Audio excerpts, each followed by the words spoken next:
to show you how to put together your custom sticker display case.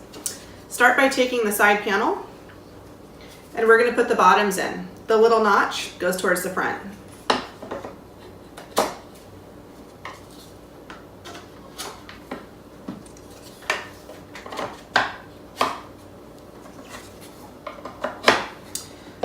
We'll repeat that same process on the other side. Just make sure to line it up.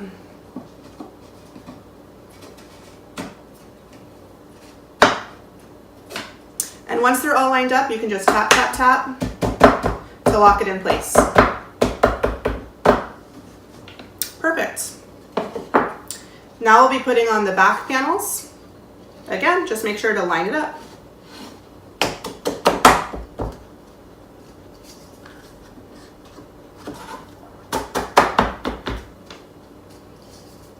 They can slide down together, just like that.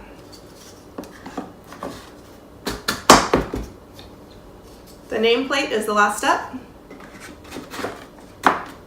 And there you go.